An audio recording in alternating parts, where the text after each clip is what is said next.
Hello and welcome to She Leads Collective podcast. I'm Mary Gregory and I'm so glad you're here. This podcast is a space for honest conversations about what it really means to lead as a woman today and how we can all show up with more courage, care and clarity.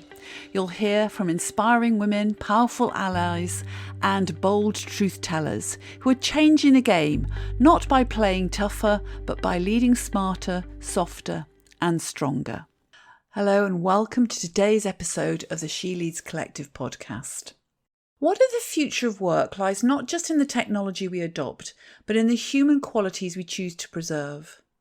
In today's episode, I'm delighted to be joined by Celine Floyd, Chief Skills Officer at Cappfinity, Chartered Occupational Psychologist, and a recognised thought leader in building skills-based organisations.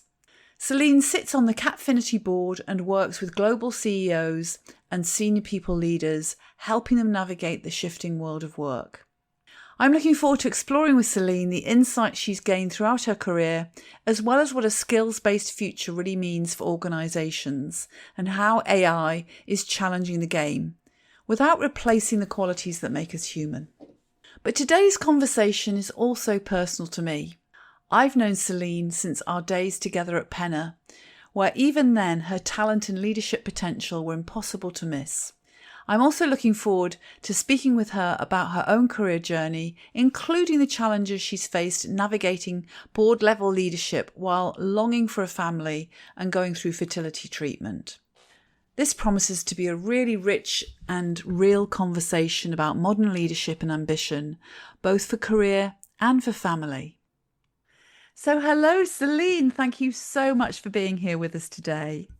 Hi, Mary. Thank you so much for having me. I'm so looking forward to this conversation. So am I, because it's so long since we've caught up, and this is a great way to do it on a podcast. I know.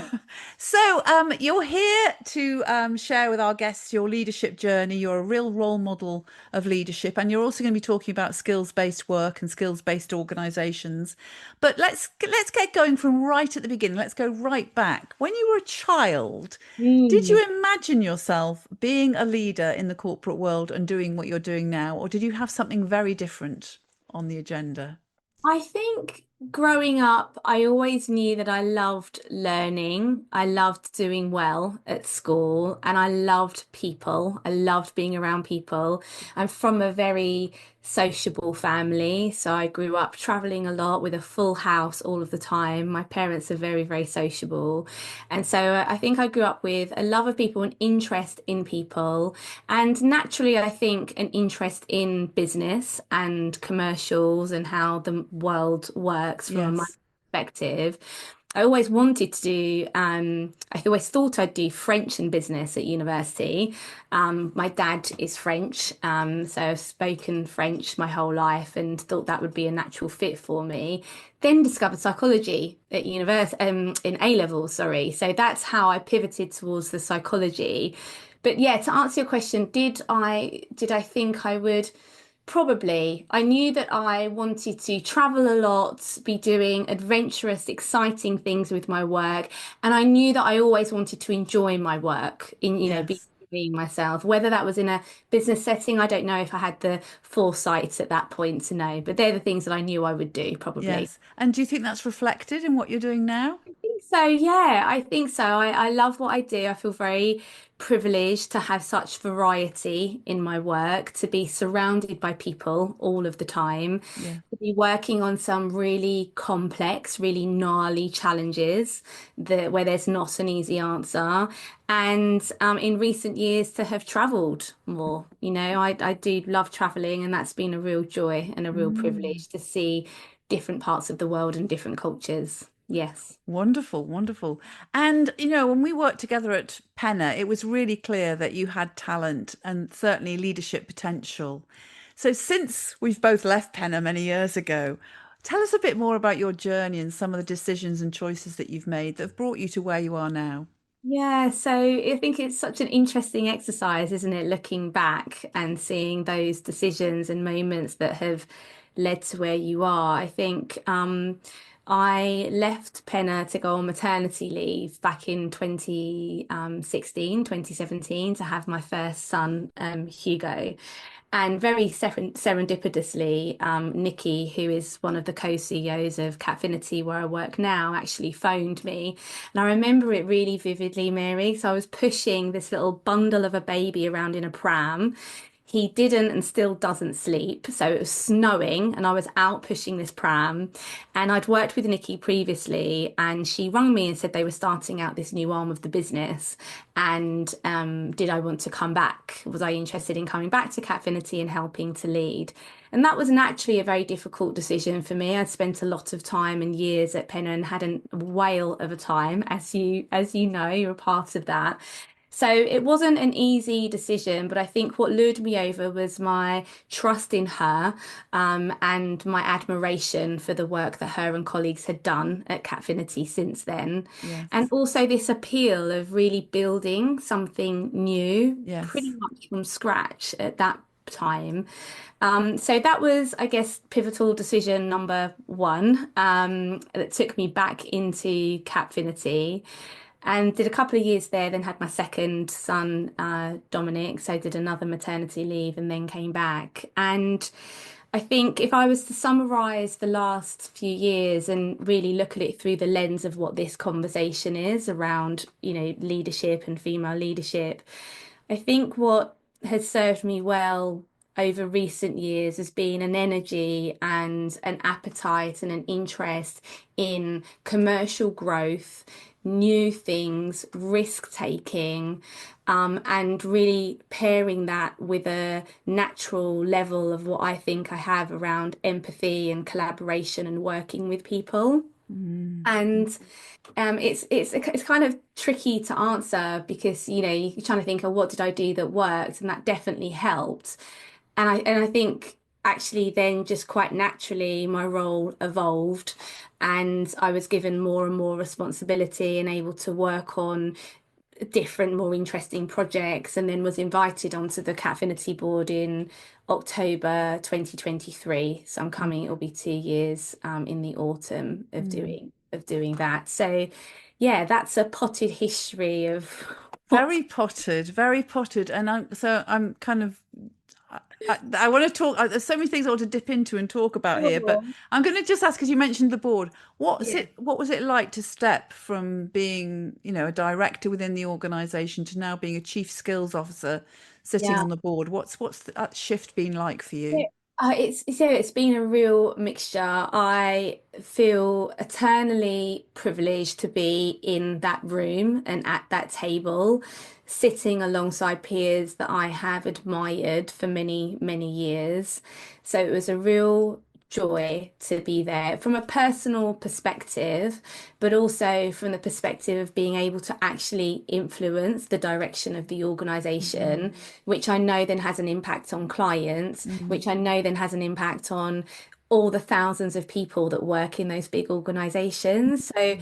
it was a real kind of inflection point in terms of me being able to help realize the legacy that I know I want to work towards, which is Mm. making a difference to Mm. people at work. So Mm. that was super exciting.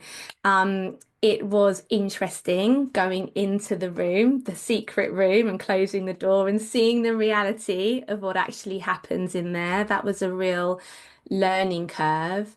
And, it's tricky. I know that my colleagues at Cappfinity wouldn't mind me sharing that I think I'm just about the youngest on the board. I'm the third female. There's 8 of us. And I was the newest person to join the board in quite a long time, actually. So, and also I represent a part of the business which at the time was smaller but growing really quickly. So Yes. I was astutely aware of there being this combination of variables that I had to tread around very carefully. And I did take quite a few months to, in sponge mode, how does this work? What are the dynamics here? Yeah. How do we get things done? How do we work Yes. together? And I was very naturally aware that I needed to do that before going in to all guns blazing, as it were. And Yeah, it's been a real joy, and I've learnt so much. about how businesses are run. Yes. What do you think are the main things you've learnt? Financials, like hugely. I think I've always had an interest in commercials and the financials, the nitty gritty, like the guts of how businesses work. But there was so much terminology, Mary, that I wasn't aware of or didn't realize, and have so much more newfound respect for the nuances of Mm. financial management and the levers you can push and pull. So definitely learnt around a lot around the financial space. And also, I think what's been interesting is, at every point in my career, at every level that I've worked at, there have been a number of opportunities or options on the table whenever you are considering a decision. And obviously, when you're in more junior positions, it's smaller scale. It's what do we do for this client? How do I respond to this email? And my experience is at that board level, it's the same. The crux of it is still the same, but it's amplified, right? The decision that you're making, it's higher stakes, the impact is greater, the risks are greater, but that activity of judging that decision that needs to be made and weighing up all of those variables, that's something that feels familiar to me, but the context feels very different. So that's another thing, is how do you make those big decisions about what you do as an organization? Mm, mm. And also, this one has crept up on me actually. I think upon first being appointed, I felt like it was very easy for me to wave the flag for the rest of the organization, because I had just come from the rest of the organization, and I was in and I felt very representative of the employee, workforce, and what they know and what they don't know. I think what's really interesting is the longer that you go on in that most senior level position, the more at risk you are of losing that connection with the rest of the workforce, because you know things before Mm. anybody else. You've been privy to all of those conversations, all the things that I knew about, through my whole career, but to experience them really firsthand has been quite profound, actually. And so I find that I'm having to constantly think about how others are feeling in the business and talk to, colleagues still in that position to make sure I've got my finger on the pulse of how everyone's really feeling Mm. within the organization at all times. Gosh, yes. Oh, I can really get a sense of the magnitude of it all, actually. It sounds like you're looking at it from a much bigger, higher perspective. Yeah, Yeah, yeah, yeah. yeah. But it's like I say, it's a lot of fun, and I think the key is that we all still really love the organization and love what we do and the purpose that we're striving for. So I think that connection with mission and purpose organizationally becomes really, really important, because Yes. the job is so big and it's hard and you work really hard. So you need that connection to keep you going. Great. And I get there the cohesion. I'm hearing about the cohesion that there is on that team and the passion and purpose for the business as a whole. Fantastic. So Celine, you are Chief Skills Officer, and your commitment and your passion is all about creating skills-based organizations. So can you explain for the listener just what exactly a skills-based organization is? Yes. So a skills-based organization is an organization that looks beyond the qualifications that people have, or the existing reputation, or the role or experience that they've had. So it's looking beyond the cover of the book, if you like, looking beyond those very classic CV lists and pieces you would have, to actually, who is this person? What are the skills that they have? At Cappfinity, we think about cognitive skills, behavioral skills, and technical skills. What are the skills that they have, irrelevant of their experience or their qualifications? Who are they? And how can we leverage those to best effect for us and for them within the organization, whether they're someone coming into our organization or there's someone in the organization? Right. For me, is really at the heart of it. So there are lots of organizations that have been doing it for a really long time, Mary. Been doing great work in that area, and lots of large enterprise clients now, look beyond degree qualification, for example, and that's an example of being more skills based. But there has been a real skills movement over the last few years, and really the whole world is awakening to this notion, and it is amplified through the rise in AI, right? Okay, I can With get AI, that. yeah, changing, in so many unknown ways still, how we're going to be working, what the role of a human is, that is also feeding in this lens on skills. Yeah, Yes, yes. yeah. So is that one of the reasons that it's so critical right now because of AI Yeah, coming to the fore? AI and all the other volatile forces out there in our world at the moment, be it environmental, political, economical. I think we all appreciate that there's so much volatility and uncertainty and ambiguity, and it is forcing lots of industries to be agile, to be nimble with their people, to be able to flex their workforce quickly and effectively to respond to that volatility. Mm. And you can only really do that if you really genuinely know who you have, right? Mm. So it is at its heart is this need to understand who we have and how how companies can move and deploy people to stay successful and to Mm. remain competitive. Mm. So yeah, multiple forces, but AI is a big one. Yeah. Wow. And you talk about cognitive, behavioral, and technical skills. Yeah. Is it you're looking for a blend of those, or are certain skills more important than others? Or does that I'm asking multiple questions It's here. a great question. It's a great question. We talk about this a lot. So at Cappfinity, we have a particular interest in behavioural. It's where we've done most of our work over the last 20 years. What we are really waving the flag of is a greater appreciation of behavioural. And what's really exciting is that many people and business leaders are really waking up to this now. So if you think historically, you would think that skills are synonymous with technical skills, the things that you can learn, the things that you get qualifications around. And they are still very, very important. But again, with the rise of AI, we don't know which technical skills are going to be obsolete, and they're changing really quickly. So what's happening in the sector is a greater focus on the behavioral. So how can this person interact with others? How do they think? How do they feel? How do they lead? How do they deliver? How do they execute? So all of those kind of very human doing and feeling skills.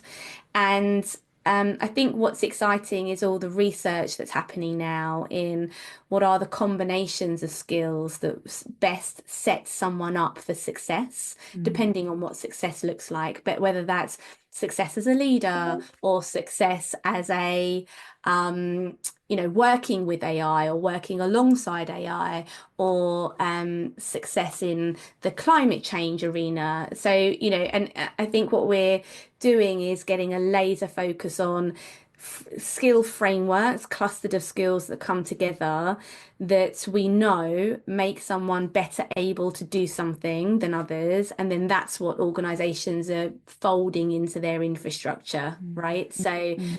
the idea essentially is that well, a big driver is internal mobility. So, if there is a function or a particular role that for one reason or another is not going to exist sometime soon, it's really getting behind the idea that it doesn't mean that that person or that group of people don't hold any value anymore. It's that our world is changing and they've got more potential than we have been able to see yet. And we know Mm. that in humans, like Mm. potential is so limitless. And so that's why I find the whole space so inspiring It, because, Yeah. It does sound really inspiring and very exciting. Yeah. And one of the questions I have is that a lot of people feel very threatened by AI Yes. because they think it's going to put them out of a job. Yeah. But what I'm hearing is that the human elements of what makes us human, like the feelings, the behaviors, the way we relate to each other, those things are very hard to be replicated by AI. Is that an accurate observation, do you Oh, think? absolutely. So I think and actually we're about to publish actually a paper on this very topic, which is those very human skills that are difficult to replicate and or are crucial for really maximizing the value of AI and maintaining our humanity, Yes. as a species. So, and they are things that AI can't touch, and they're the things that you described. There's Yes. also particular skills that make people really well able to use AI. Um, Yes. and so, and the human in that equation. I was at an event last night actually, and one of the panelists said it's not human versus AI, it's human plus AI Mhm. equals. And I think that's got to be the way forward. So I think it is scary. I think it feels huge. It feels like we're at a really important inflection point in our, as I say, from a species perspective. Yes. But yes, I'm a big believer in there is still a huge role for the human in this. Yes. And it requires us all to understand that everyone has potential. That's the mantra that I am really living by. Yes. And it feels really exciting to see other people signing up to that. Yes, it's a fantastic mantra to live by. Everybody does have potential. They say, what is it? 80% of our potential Yeah, goes unused in our lifetime. So exactly. there are limitless elements of it. And I don't in this conversation necessarily want to get into the nitty-gritty of how to do skills-based work, but one of the things that has worried me for a little while, and you'll see me posting about on LinkedIn, is lots of organizations thinking that if I get you, Mary, for example, to list for me what your skills are and then plug them into a HR system, that I am then becoming skills based. And my worry with that is we're actually only getting, as you say, maybe 20, 30% of actually what your skills are. Because Mm. most people find it hard to either know what their skills are or articulate their skills. So I think there's a big upskilling piece Yeah, to do with people to get them really comfortable in thinking about themselves in that yes, and realizing that the career that they've had or the work that they've had or the success that they've had to date does not dictate what happens to them in their next role or in their next 10 years of their yeah, career. Like yeah, very genuinely, it doesn't have to dictate that. yeah. And so if you can imagine then a world where people are moving around within organizations in a much freer way than we have ever seen before, which feels exciting as well. Fantastic, does it? Does feel exciting and very fluid as well, much more flexibility Yeah, than yeah, before. Yeah. Lots of change to happen or transformation to happen before then, though. I'd like to come to your career now, then, yeah. because you've grown your career. When I last saw you in Penna, you Yeah. hadn't got a family. You left to go and have Um, your first son. So you've raised two boys whilst navigating your career. Can you share how you've gone about balancing that ambition in your career with and becoming a leader and a board level leader with your family?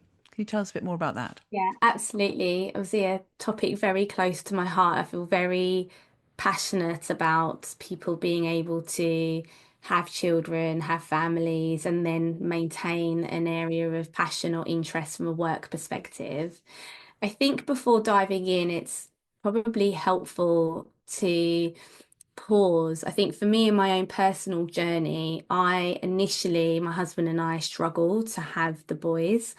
And I'm very happy to talk very openly about that because I think it was a real formative experience in terms of how I now do the juggle in terms of having two still small children. They're 5 and 7, and being at that board level full time work. I think I had spent most of my life thinking that I could control most things, Mary, Mhm. that if I put my mind to it, if I threw enough energy and positivity into it, it would happen.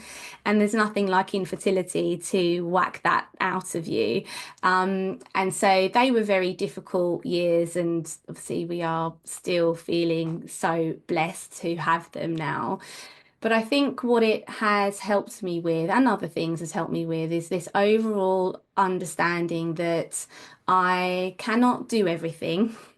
I cannot do everything necessarily to the level that I want to.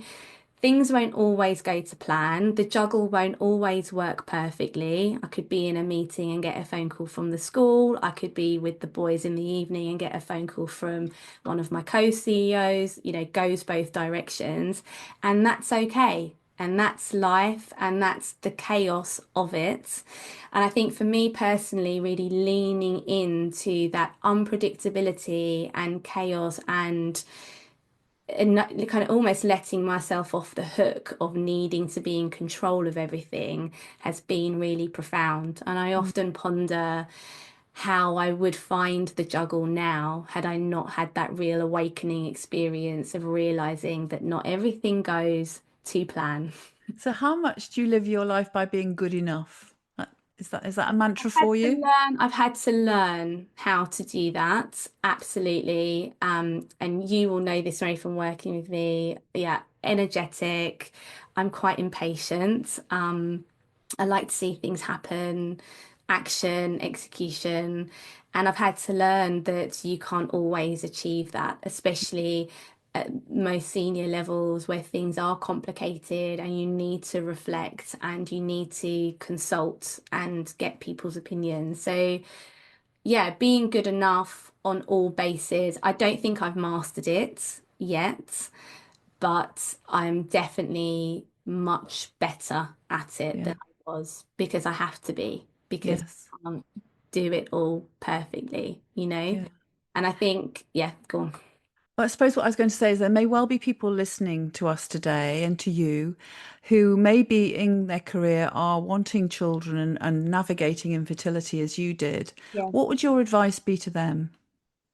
So I think in terms of navigating infertility, I think it is incredibly hard. In the end, what really saved my husband and and I don't it actually the analogy came to us actually on holiday. We were on holiday. We'd been through, I think at that point, 2 rounds of IVF and neither had worked. So we were a bit of a juncture in terms of what to do.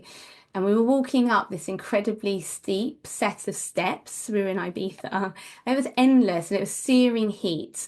And I was trying to get up these steps and I couldn't bring myself to look at the top because I didn't want to know how many steps there were.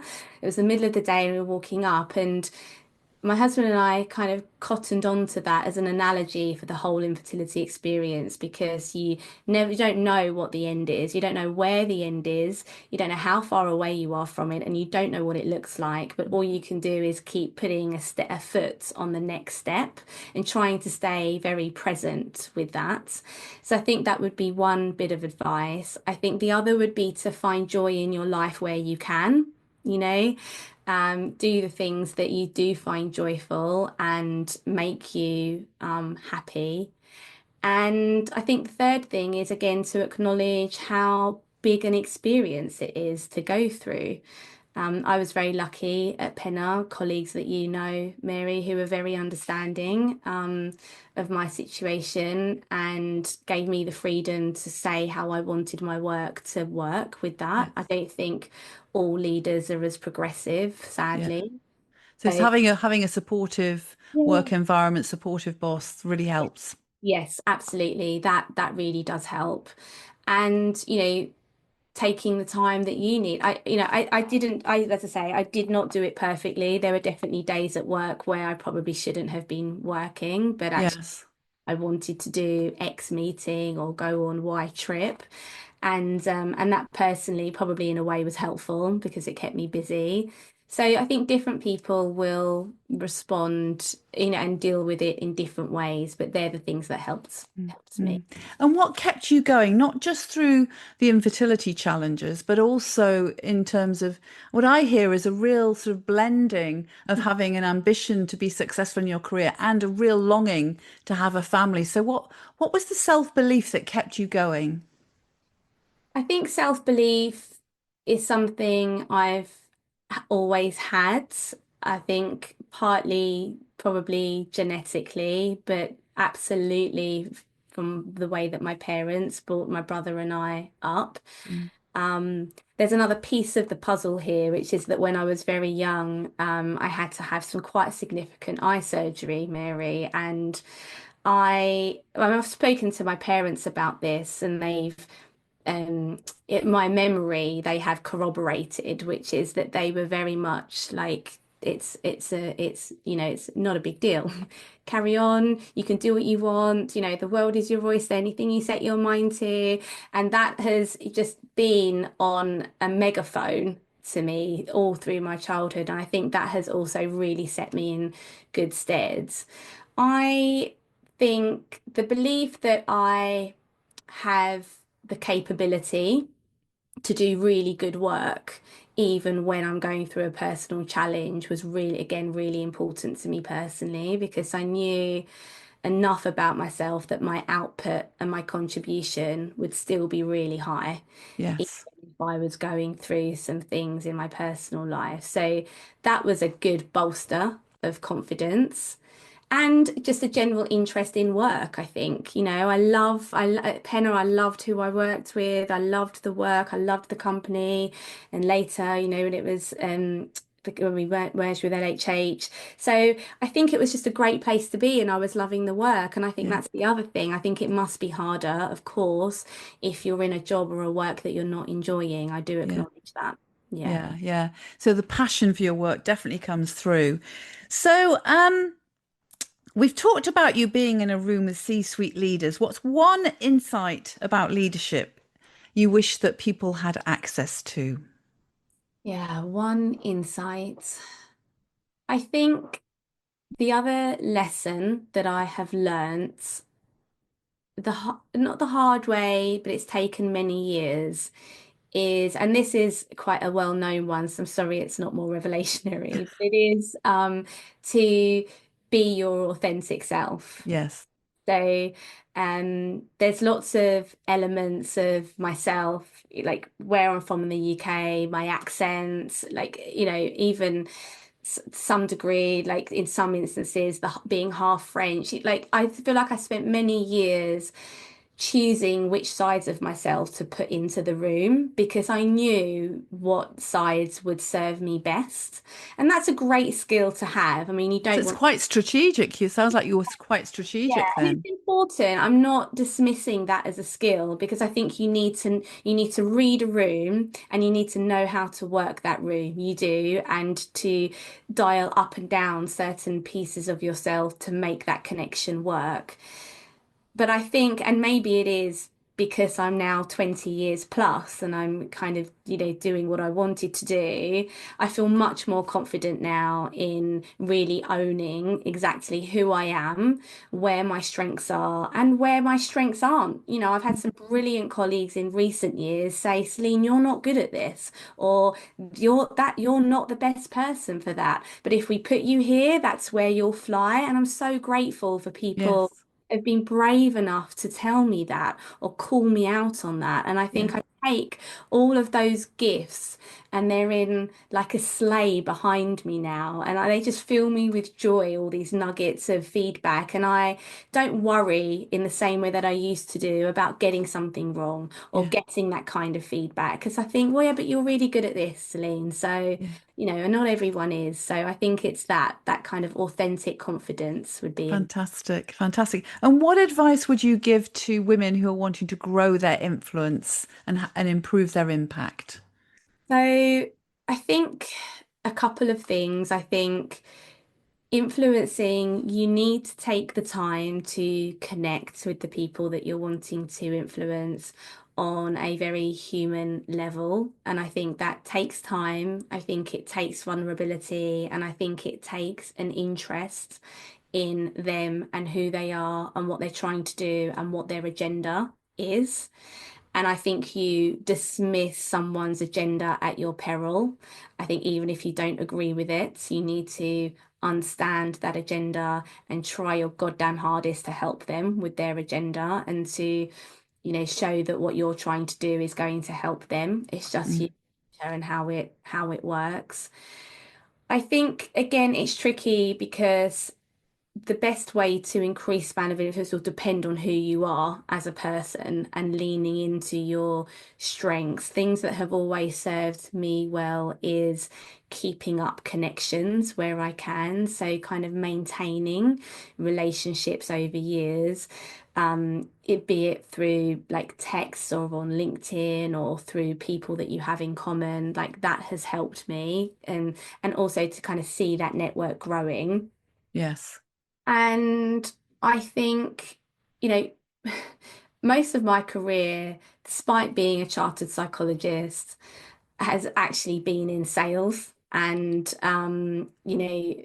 getting clients and working with clients. And I think, again, something I've learned from an influence perspective is you need to be able to soften that drive for sale to build a very genuine relationship with someone. And I've Yes. done that because I enjoy making those natural relationships. But then it was just an interesting moment for me where I realized that those deep relationships was actually, it sounds really obvious, but I actually, you then get these relationships where you're working together. So, yeah, in terms of span of influence, I think it's genuine relationships, authentic.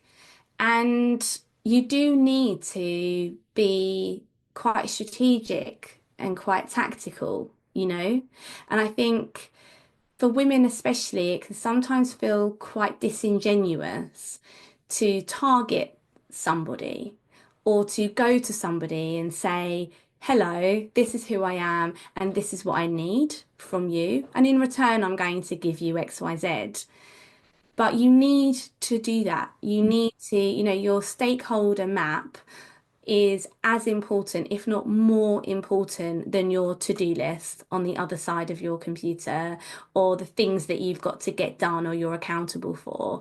Like, put that up your list. Like, that's your most important bit of paper for helping you get what you need to get done and actually Yeah. making a difference. Yeah, that's a fantastic piece of advice. Thank you. And in terms of you're a minority on the board. I know there's three women on the Yeah. Cappfinity board, but what's that like being in the room? I mean, you don't have to digress anything that's confidential, but what's that like being in the minority in that context? Do the same rules apply that you've just shared? I think so. I think we are lucky in that Cappfinity has got two co-founders, Alex and Nikki, a man and a woman. And Nikki is an absolute force of nature. So she is a brilliant, inspirational female leader. I think we're surrounded by respectful men who respect our voices. I think in a board setting, it's actually interestingly feels less prominent and less prevalent than it has done earlier in my career, actually. I think the transition from middle manager up to board is the toughest, and I think that's well documented in the research. And I think it coincides with having children. I mean, as an aside, I just wanted to say actually that the experience of having babies and maternity leave, the big lesson there is it can feel like your world is stopping spinning from a career perspective. In my personal experience, I had both times the feeling of, oh, actually, everything's changed, but nothing at all has changed. Isn't that interesting? Yeah. So, and that is genuinely how it felt. Everything seemed totally different both times. Both times were a year, but actually all the fundamentals were the same, and you get up to speed so much quicker than you ever think you will get up Yeah, to speed. So yeah. that's my little point of reassurance. And but also on that note, do you feel on returning from maternity leave, you get up to speed more quickly? But how does the experience of becoming a mother or becoming a parent, because this applies to men Yeah, of too, course. how does that impact what you can contribute to the workplace? I think very practically, you can't expend your time solely on work in the same way that you did before. So you have a very practical time constraint. And that's another big lesson, it's not time equals outcome or success, it's contribution and output irrelevance of how many hours you're doing. So I think getting your head around that new equation is helpful. And I think you need to really dig deep on your self-belief and your confidence of who you are and what you can contribute, because you have to say no to things that you would have never imagined saying no to before at Yeah, work. And you need to have the confidence that that is going to be okay. And you're still good at your job and you're still going to have a really good career here. yeah, It's not going to fall apart because you say no to this yeah, after work drink or something. Saying that, I don't want to be evangelical in the sense of you can just do what you want. I think it does come with sacrifices, both directions. And I know that I need to go on X trip somewhere, or I need to go to that event which goes into the evening. And whilst I'm sad I won't get home to do bedtime, that's something that that's behind in front of the line that that's behind the line that I can't cross, if you like. yeah, And I think it takes practice to recognize the things that are really important and actually the things that are nice to have. yes, And I think you need to consciously be reflecting on that, right? And being experimental. Again, back to this notion of you don't have to get it all right at the beginning, like from the beginning. So you might miss an event, and then next week you might hear everyone talking about it, and you might think, damn it, I should have gone to that. That would have been really good to go to. Next time I'll go. And likewise, you might go to an early breakfast meeting and think this is a waste of my time. I'd rather be taking my boys to school. yeah. So you learn as you go along. Yes, yeah, I hear that really strongly. Celine, you have passed on some real golden nuggets, I think, for all of our listeners today. So thank you so much on so many different realms. I'm kind of looking at my questions that I've asked you, and there's so many different areas that some real nuggets come through. What's your kind of parting shot? What's the final thing that you'd like to share with our listeners today when it comes to thinking about being a leader? I think that don't underestimate the power that you have when you are a senior person within an organization. I'd seen that with clients for many, many years, and obviously in more recent years from a more personal position. I still get surprised by people referencing something that I said months after I said it, or mirroring a certain behavior. Yes. And I think if you're striving, if you're striving for a leadership position, don't underestimate the scrutiny that that comes with. And B, if you're in that leadership position, treat that power with real care and kindness. Mm, And, if you can really revel in the privilege that that gives you to impact mm, people's lives in mm, a personal and professional way. And it's the hugest of gifts, is how I feel. mm. But it's tough. Like it's a tough gig. Being a senior leader is tough. And I find holding on and really treasuring that gift to be the thing that makes the hard times really worth it. Fantastic. And what a role model you are. You've been a fantastic role model for us today. And they say example is the greatest form of influence. So you're certainly a great form of influence today as well. Thank you so much for joining me. Pleasure. Oh, we could have filled a day, couldn't we? We could have done. I'm not sure whether the listener would have appreciated that, but we would have certainly enjoyed it. It's so lovely to see you again, and thank you for the invite. Oh, thank you, Celine. Thank you so much for listening to the She Leads Collective podcast. If this episode resonated with you, follow the show or share it with a friend and leave a quick review below. Or leave us a comment. Change happens through conversation, so let's keep this one going.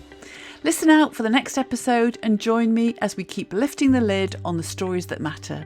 Take care and keep leading with heart.